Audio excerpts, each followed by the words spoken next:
We did laundry. We went to Target. Yeah. We got in Target with so many people. I'm like, all right, I'm ready to go. I can't believe you did. How far apart were your contractions when you were at Target? Maybe around 6. They were consistent, but it would be from 6 minutes, sometimes 10 minutes. Oh, okay. So there was still time, and I was tracking each time I had a contraction. I know they say not to do that, but I just I did it too. Yeah. And I was literally typing totally it. Fine. I still have them in my notepad. I have the time that it would start, how long it would last, when it was. Yeah. I don't even know how I was able to. I barely was shopping. Like, Rod was getting things, and I'm literally. I would have been in the cart. I'm in the feminine section trying to get I'm like, maybe I need diapers because of this chart. Literally looking at what are they, Depends or something? Yeah. Hey guys, welcome back to Just Being a Mom podcast, and Brittany is back. We decided to change our clothes and our hair and pull it together. But we are back, and Brittany is here to tell all about her birth story, about her beautiful baby Ro. He's gorgeous. How old is he? He's gonna be 1. Oh, very soon on the 19th. Oh my gosh. So crazy. I think that's when this episode airs, actually. But That'd be awesome if it does, yeah. His first birthday. Are you so excited? I am, yeah. Does it feel like real? I'm having all types of nostalgia, and it's it is real. Like, I've been able to really enjoy this first year, and I'm so grateful for that. But at the same time, when I look at the baby pictures, I'm like, oh my gosh, I want her to be that small again and cuddle, and now I'm just running around. So, but I'm excited. Yeah. Oh, I told myself that I'm just going to enjoy each step as best as I can and just move with it, because it's only going to keep changing. It goes by so fast. I'm ready, but I'm not ready. Right? That's how it is when you're a mom. I know, just being a mom. Yeah. So tell us all about your pregnancy and how was that for you? So I love being pregnant. I loved it. All the attention, and there's pros and cons. Obviously, it's bittersweet because you get a lot of attention, and people treat you how we should all be treated every day in our lives, right? People just can't be nice to you when you're not pregnant. Yeah, they take an interest and they ask questions, and so that is nice to just be loved on. I think that's really important, and it's really a part of the whole pregnancy experience. Right. So I really love that. People opening doors, all that, and I had a little bit of morning sickness. I would get nauseous. I never threw up. I felt like I wanted to throw up, but I couldn't. I just wish if I could just throw up, maybe I'll feel better. But that was me. I was just like, oh my God, I wanted to throw up so bad, but it was it's just nauseous. And I don't know why they call it morning sickness. It's all day. Yeah. Well, it's not. It's whenever through. It wasn't it was never steady all throughout the day, but it would just be random times during the day. Yeah. I felt like it was more intense when I would be in the car. So because the motion sickness brought too. And I tried the bands, I tried Tums, but it went away after my first trimester, and I also had to use the bathroom a lot, so that was a little bit annoying. So then once I got into second trimester, all that was smooth sailing. I still felt like I had to use the bathroom a lot. It's weird. I wasn't quite showing yet. I didn't start showing until pretty late. People really couldn't tell until towards the end that I was pregnant, unless I had on something that was fitted. Yeah. So maybe around 7 months. It was noticeable, but it was all good. So fast forward to when I was going into labor. So the night before, I had a little bit of watery discharge, and I wasn't sure. I don't know. Did my water break? I'm not sure. It was, it was just clear watery. I knew how to assess and look. There was, nothing more than that. So I knew and I already knew it was getting close. I had him on the 19th. His due date was the 23rd, and I just could feel my body was it's time for him to come. You could just. So how many days were you over?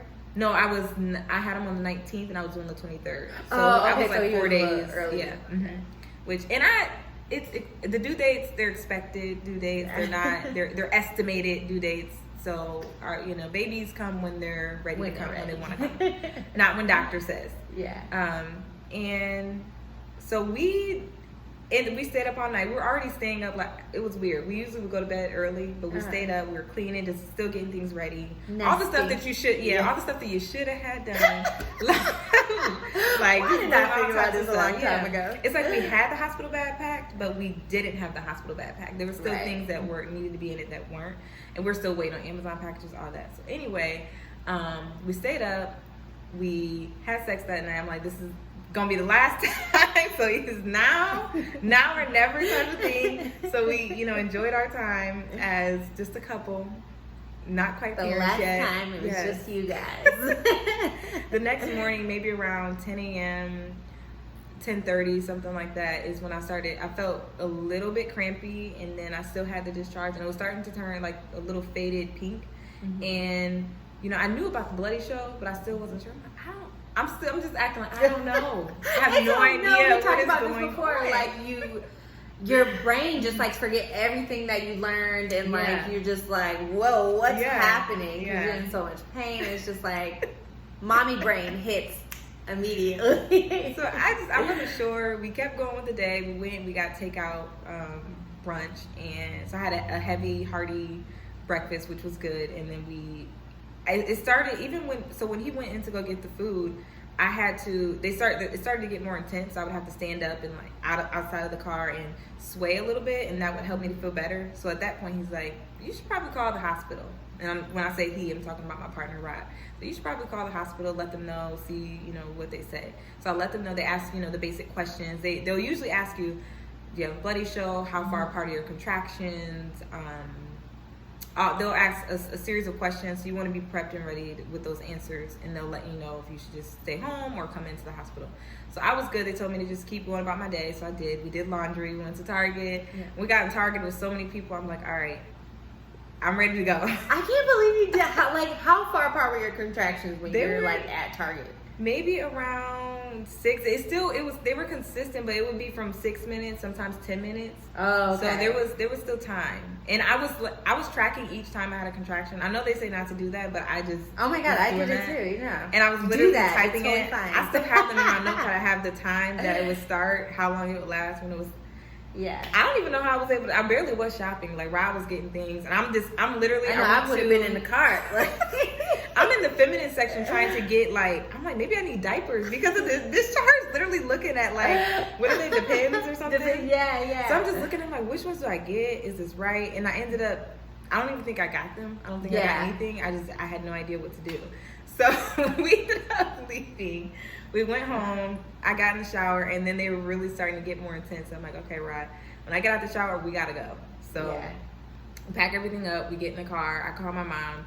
She prays over us, and then we get to the hospital, and everything was so smooth. Yeah, prayer. Have your mama pray for you, or your daddy, or your grandma, or auntie, or everybody. Everybody need to be in prayer. Okay. Yeah, prayer it really does help because everything was just so smooth. And knowing your hospital is so important too. That really helps when you know going in. So if there's an opportunity to do a hospital tour, do it. If the hospital doesn't have that, then you might want to rethink that hospital, I would say, or ask how you can solution seek and figure out a way to do so, because it just helps to navigate when you get there. You're not having to figure out which elevator, where do I park? You already know all that fill stuff. Out papers and all that. Everything's done. Yeah, so I'm grateful that it was very smooth. I had my card. I was able to just give them the card when we got there. And the benefit or a nice bonus is when we got there, we just were able to park right in front of the hospital and go in, and Rod was able to come and park the car later once we were admitted and given our room. And then he, brought everything up. So that was a very smooth process. And when I got there, the midwife checked me, and I was 6 centimeters dilated. And I do want to mention, so I had the same midwife during my entire process for most of my prenatal appointments, except for 2. And that's I couldn't get her because of scheduling conflict. But the midwife who delivered or who supported me in delivering my baby, it was someone else, someone I had not met. She was cool, but she was there. She was nice. She was nice. So I was 6 centimeters, got into the room, and then we set up our diffuser, just set the room how we wanted it to. Oh my God, please describe this magical room that they made. So I want to say I really wanted to deliver at a birth center. I wanted to deliver and have your midwife, her midwife, but my insurance wouldn't cover it. And so we just had to make the best of our situation. The insurance was really good, so I'm grateful for that. We didn't have to pay pretty much anything out of pocket, so that was such a blessing. Yeah. And we set up the room, we turned off all the lights, had the diffuser going, Rob put on some music. It was like these movie scores, so it's like Lord of the Rings, Game of Thrones soundtrack. I'm like, what is this? Is Game of Thrones? I'm not hearing this right now. I mean, it was chill. That was really cool. So I really enjoyed that. And then he gave me water, fed me little snacks, and I just began to labor. I had my medicine ball, and it really was very comfortable. Nice. I really loved it. The lavender going and the dim diffuser. light. Mm-hmm. Even after when we were over in postpartum, like the nurses were like, "Oh my gosh, like I just want to stay in here. Like it smells good. What is this? What is that?" So they need to really think about adding aromatherapy in the hospital setting. Yeah, I think that would be so great. Yeah, but I think that's really smart. So the labor was good though. It was a really great experience and intense.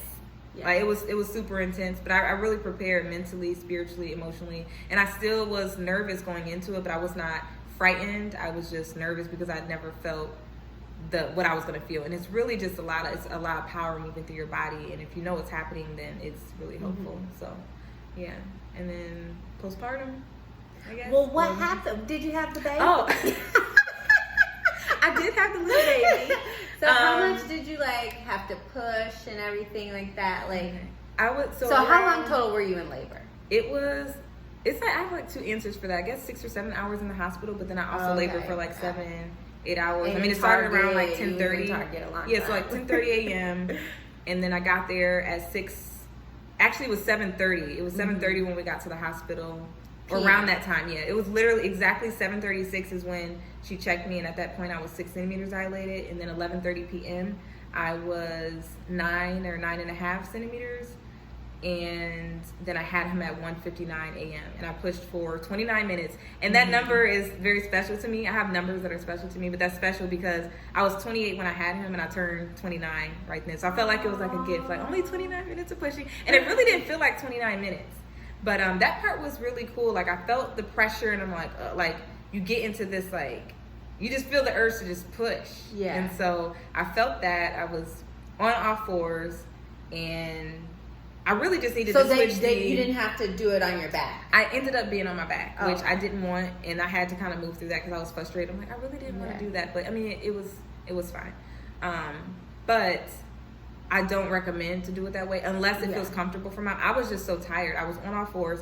Literally, my legs were, if I had moved my legs out, that would have given him more room to he would have probably just like, he literally would have, I'm sure, just like spit right out. Yeah. So I was kind of holding him in. He was like right there. So I turned over. They gave me the squat bar, and I'm holding on to that.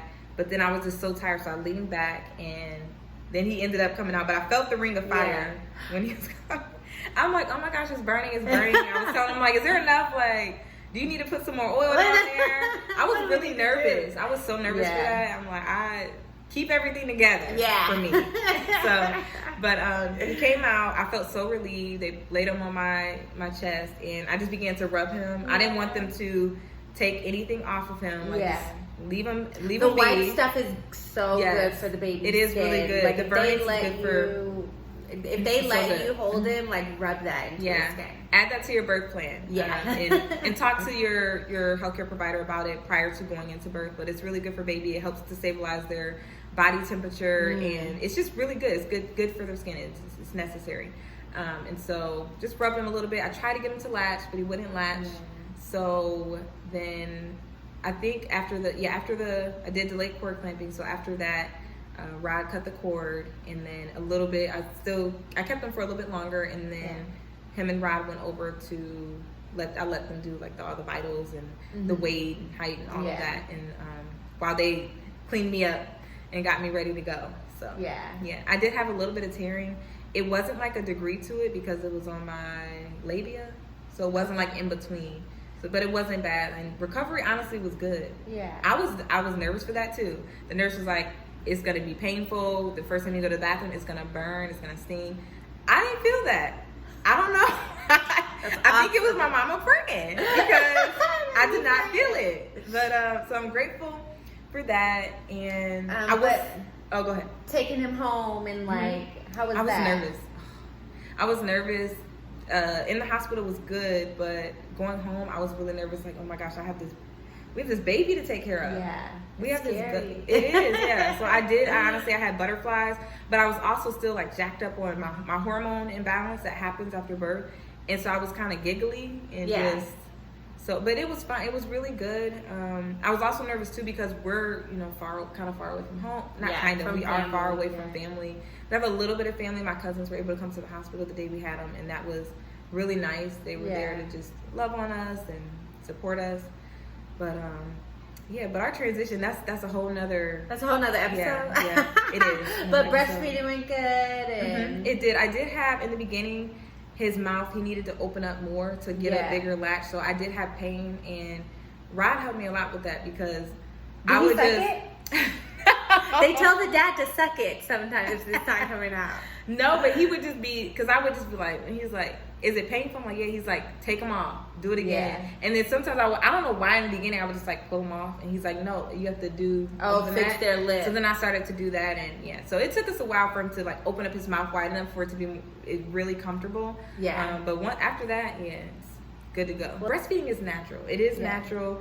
Baby for the most part, as long as baby isn't born preterm, the majority of newborn babies do have a natural suck reflex, and they have just certain reflexes that are like they do the rooting, so they're designed and ready to nurse. But then you also have to think about different shapes and sizes of mom's breast, and so it is something. It's still a relationship and that has to be built. What's it called? Tongue ties. Tongue ties and lip ties.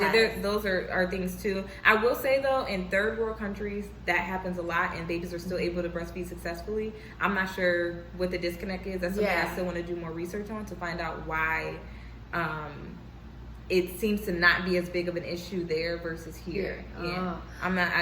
It might be education. She's gonna do some more research.